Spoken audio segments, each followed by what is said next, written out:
이제 사도신경으로 우리의 신앙을 고백하겠습니다. 나는 전능하신 아버지 하나님, 천지의 창조주를 믿습니다. 나는 그의 유일하신 아들, 우리 주 예수 그리스도를 믿습니다.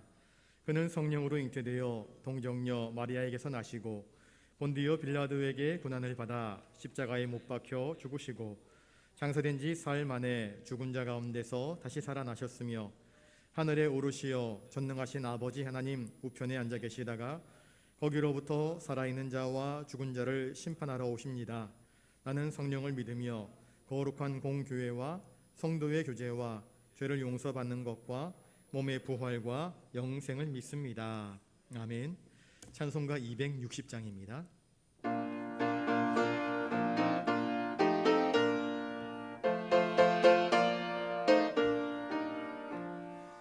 우리를 죄에서 구하시려 주 예수 십자가 지셨으니 기쁘게 부르세 할렐루야. 나 구원받았네. 찬송하세 찬송하세 주님 나를 구하셨네. 찬송하세 찬송하세 주가 구원하셨네. 우리를 주께서 구했으니 이전에 행하던 악한 일과 추하고 더러운 모든 죄를 온전히 버렸네. 찬송하세 찬송하세 주님 나를 구하셨네. 찬송하세 찬송하세 주가 구원하셨네. 나 지금 죄에서 사함받아 거룩한 백성이 되었으니 이 육신 장막을 벗을 때도 겁날 것 없겠네. 찬송하세 찬송하세 주님 나를 구하셨네. 찬송하세 찬송하세 주가 구원하셨네. 우리가 이 세상 떠날 때에 예수의 손목을 굳게 잡고 영원히 즐거운 천국에서 주와 함께 살겠네. 찬송하세 찬송하세 주님 나를 구하셨네. 찬송하세 찬송하세 주가 구원하셨네. 아멘. 하나님 말씀은 사도행전 3장 19절부터 21절까지 말씀입니다. 신약성경 190면에 있습니다. 사도행전 3장 19절부터 21절까지 말씀 제가 읽겠습니다. 그러므로 너희가 회개하고 돌이켜 너희 죄 없이 함을 받으라. 이같이 하면 새롭게 되는 날이 주 앞으로부터 이를 것이요 또 주께서 너희를 위하여 예정하신 그리스도 곧 예수를 보내시리니 하나님이 영원 전부터 거룩한 선지자들의 입을 통하여 말씀하신 바 만물을 회복하실 때까지는 하늘이 마땅히 그를 받아두리라. 아멘. 오늘 말씀의 제목은 회개하고 돌이켜 하나님께로 나아갑시다입니다. 오늘 이 본문 말씀의 배경은 3장 1절부터 쭉 보시면 성전 미문 앞에 있었던 나면서부터 걷지 못하게 된 한 사람을 사도 베드로와 요한이 나아가다가 그들의 은혜로 말미암아 고침받은 그 사건에서부터 비롯됩니다. 이 사건 때문에 많은 사람들이 뛰쳐나와 솔로몬 행각에 이르게 되었습니다. 그 이후에 베드로가 설교한 내용이 바로 이 본문의 내용입니다. 설교 전반부에서 베드로와 요한은 이 사건이 나의 개인적인 경건의 힘, 그 능력이 아니라 예수 그리스도의 이름, 그 이름의 권능으로 말미암아 이 나면서부터 걷지 못하였던 자가 걷게 된 사건임을, 그래서 나의 능력이 아니라 그리스도의 능력임을 선포하고 있습니다. 그래서 자신들을 향하여서 우러르려고 했던 이 백성들의 시선을 예수님께로 온전히 돌려보내는 모습을 우리에게 보여주고 있습니다. 여러분, 우리도 그렇게 해야 합니다. 목사가 어떤 일들을 통하여서 세상으로부터 존경을 받고 인정을 받게 될 때에 우쭐해지면 안 되는 것입니다. 이게 내 능력, 내 힘으로 된 것이 아니라 예수 그리스도의 이름으로 행해진 일이기 때문에 온전히 하나님께서 하신 일입니다, 우리 주님께서 하신 일입니다 하며 주님께 그 영광의 시선을 돌려보내는 것이 합당한 사역자의 태도인 것입니다. 베드로는 그렇게 하였습니다. 내 능력이 아닙니다, 내 자랑이 아닙니다, 내 수고가 아닙니다. 나는 다만 주님의 도구가 되어서, 마이크가 제가 소리를 낸다고 하여서 마이크가 자기를 자랑합니까? 자기 자랑 안 합니다. 마이크는 단지 도구일 뿐입니다. 마찬가지로 나는 단지 주님의 도구일 뿐, 이 모든 찬송과 영광은 주님이 받으셔야 합니다 하는 것이 베드로가 보여준 모습입니다. 이것은 단순한 겸손이 아니라 하나님께 돌려야 할 영광을 내가 중간에서 가로채고자 하는 인간의 치명적인 오류를 범하지 않는 거룩한 모습인 것을 우리에게 보여주고 있습니다. 이것이 그리스도인의 가장 기본적인 삶의 태도입니다. 오늘 본문은 유대인들을 향한 베드로의 두 번째 설교의 일부입니다. 베드로는 백성들 앞에서 죄 사함과 새롭게 되는 날이 이를 것임을 약속하면서 백성들에게 회개를 요청하고 있습니다. 회개란 무엇입니까? 회개란 제가 죄인입니다, 내가 잘못했습니다, 죄를 인정하고 인지하는 것으로 그치는 것이 아닙니다. 눈물을 펑펑 흘리면서 내가 잘못했습니다, 내가 죄인입니다, 이거 회개 아닙니다. 그건 죄를 인정하는 것이지요. 회개란 감정을 쏟아내는 것이 아닙니다. 인격 전체가 하나님께로 완전히 돌아서는 것이 회개입니다. 이전까지 살아왔던 삶의 모습들을 다 던져버리고 내 죄를 깨닫고 뉘우침의 순간을 뛰어넘어서 주님께로 나아가는 모습, 삶의 완전한 전환이 이루어지는 것, 이게 회개입니다. 그래서 회개하고 돌이켜 하나님께로 나아가는 것, 이게 회개인 것입니다. 회개하는 자에게 주어지는 것이 무엇입니까? 새롭게 되는 날이 있을 것이라 베드로는 약속해 주고 있습니다. 그리스도의 제 이름을 통하여서 만물이 새로워지고 성도가 영원한 하늘의 복을 받게 되는 그날이 도래할 것임을 약속해 주고 있는 것입니다. 하나님 우편에 계신 우리 주님은 만물이 회복되는 재림의 날에 이르기까지 당신의 택한 백성들이 진정한 회개로 하나님과의 관계가 회복되기를 바라고 원하시고 계십니다.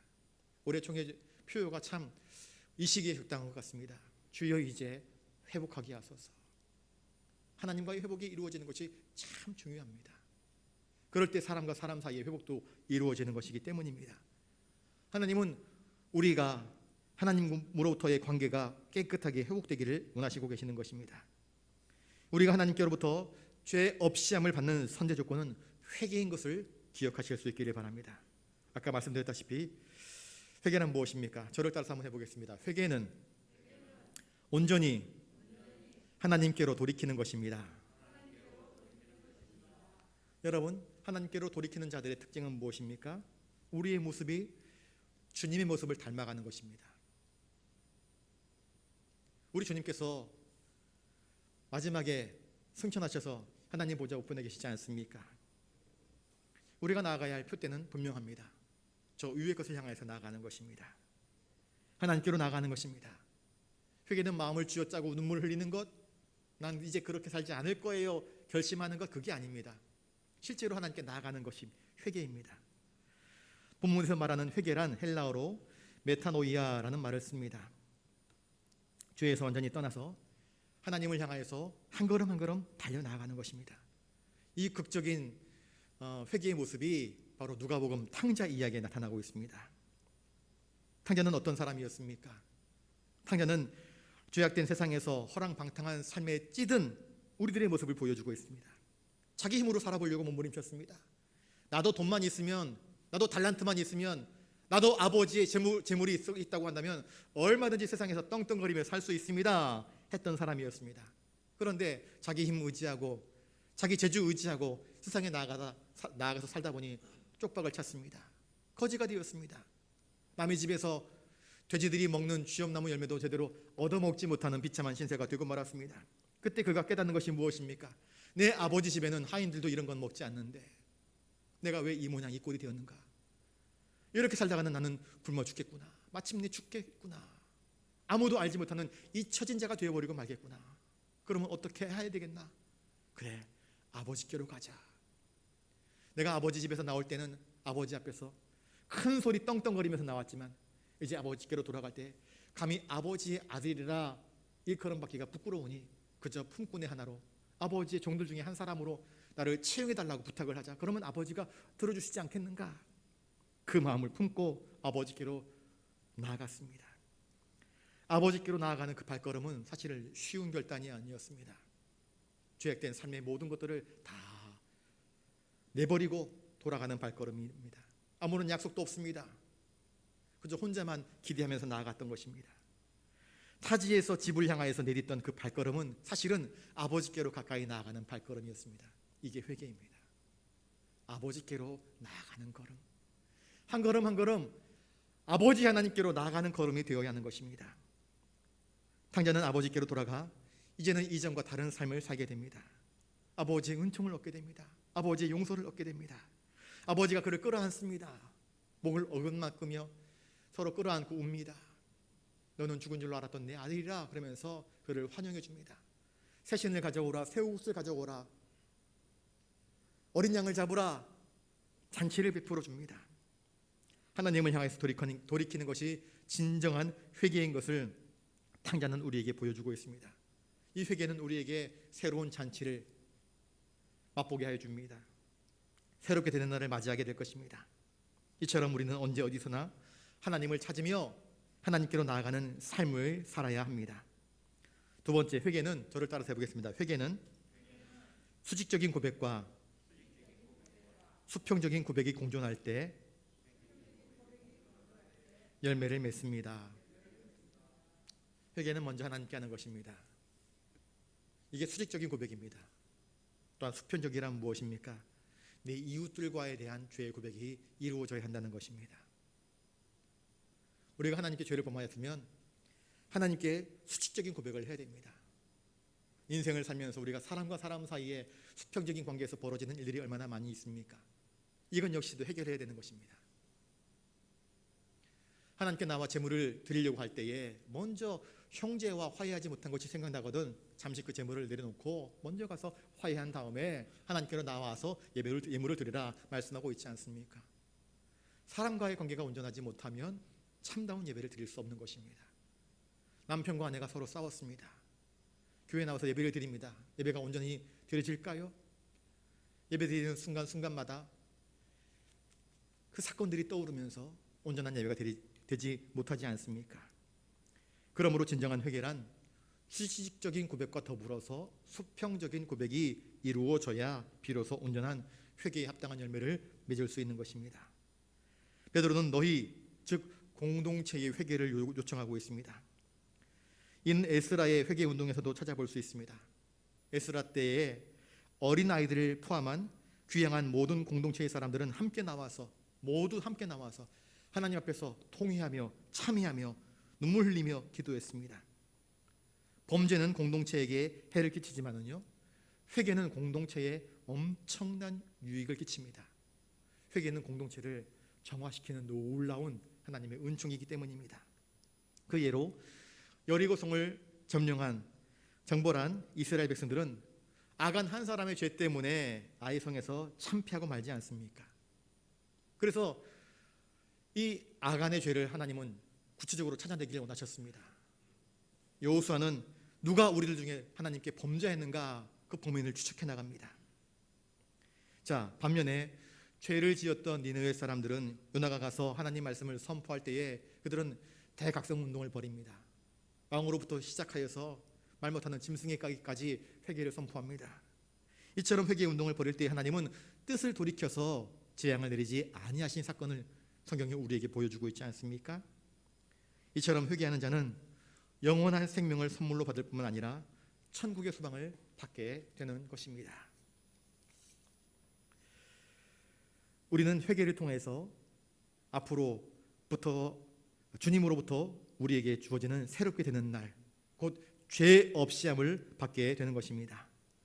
그러므로 우리의 삶 속에서 회개하는 일들을 통하여서 하나님께로 나아가는 그러한 거룩한 길들이 펼쳐질 수 있기를 주님의 이름으로 축복합니다. 김병태 목사님이 쓴 습관을 바꾸면 죄를 이긴다라고 하는 책이 있습니다. 인간이 죄에 빠지도록 만드는 여러 가지 이유를 이렇게 그 목사님은 보여주고 있습니다. 사탄은 흉측하게 다가오는 것이 아니라 곱상하고 부드럽게 다가온다. 위협하면서 다가오는 게 아니라 달콤하게 속삭이며 다가온다. 그렇게 와서 하는 말이, 야, 예수님을 믿는 것보다 세상의 즐거움이 더 크다. 그렇게 속삭인다. 좋은 자리, 좋은 조건, 좋은 환경을 추구하라. 유혹한다. 우리를 꿀물에 길들이려고 한다. 고난은 쏙 빼버리고 영광에만 취하게 한다. 예수님도 좋지만 세상도 알아야 하지 않겠느냐 하며 유혹한다. 현실에 적응하기 위해 교회를 점점 멀리하게 한다. 지혜롭게 타협하며 살려면 세상의 방법을 취해야 한다고 말한다. 너무 과도한 건 좋지 않으니 믿더라도 적당하게 믿으라. 그렇게 한다. 가지면 좋으니 많이 가지라고 말한다. 많이 갖기 위해서 편법 좀 쓰면 어떠냐고 우리를 유혹한다. 남들도 다 하는 불법 좀 하면 어떠냐고 우리를 속삭인다. 사탄은 우리의 나쁜 습관을 집중 공략해서 죄의 늪에 빠지게 함으로써 하나님과의 관계를 점점 멀어지게 한다. 이러한 습관에 물든 영성으로 멀어진 하나님과의 관계를 회복하는 것이 예수 그리스도의 보혈입니다. 우리가 예수 그리스도의 보혈을 힘입어 하나님께 나아가는 것이 바로 회개인 것입니다. 여러분, 나는 하나님께로부터 점점 멀어지고 있습니까? 아니면 하나님께로 점점 더 나아가고 있습니까?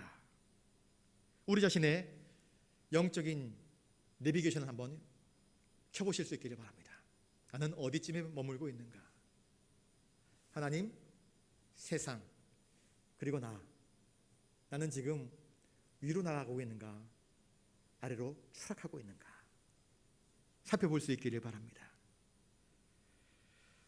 회개란 하나님께로부터 죄 없이 하는 열매를 맺어야 하는 것입니다. 회개란 내가 인정하는 회개가 아니라 하나님이 인정하는 회개가 될 때에 진정한 회개가 되는 것입니다. 내가 감정적으로 하나님 이렇게 고백했습니다. 나는 내 죄를 다 고백했습니다. 이건 회개가 아닙니다. 하나님이 참으로 우리의 마음을 어루만지시며 내가 내 죄를 사하노라 하시는 음성이 들려올 때 그게 진정한 회개가 되는 것 아니겠습니까? 내가 습관적인 죄를 범하는 것은 죄에 대한 뉘우침은 있지만 하나님을 향해서 온전히 돌이키지 못하였기 때문에 그 반복적인 습관적인 죄를 짓는 것입니다. 세상이 줄 수 없는 기쁨, 평안, 온전한 회복으로 새롭게 되는 날이 될 수 있도록 여러분, 하나님 앞에서 우리의 죄를 고백하며 회개할 수 있기를 바랍니다. 그래서 말 그대로 새로워지는 날, 주님께서 우리에게 허락하시는 기쁨의 날, 참된 영혼의 자유함을 맛보는 날을 우리가 맛보아야 하지 않겠습니까? 하나님께 돌이킴으로써 개인을 넘어 공동체까지 긍정적인 영향을 끼칠 수 있는 그러한 온전한 회개의 열매를 맺는 저와 여러분들의 삶 되실 수 있기를 주님의 이름으로 축복합니다. 기도하겠습니다. 거룩하신 주님, 주님 앞에 우리 죄를 자백하며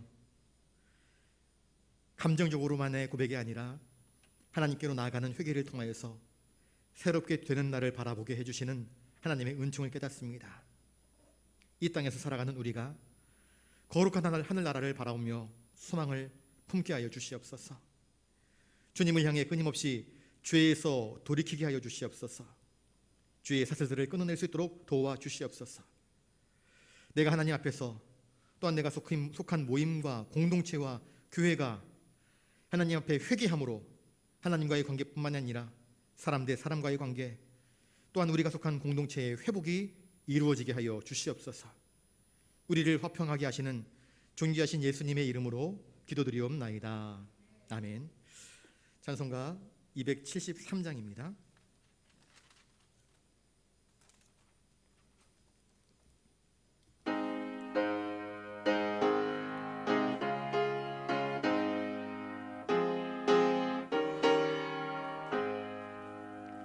나 주를 멀리 떠났다 이제 옵니다. 나 죄의 길에 시달려 주여 옵니다. 나 이제 왔으니 내 집을 찾아 주여 나를 받으사 찾아주소서. 그 귀한 세월 보내고 이제 옵니다.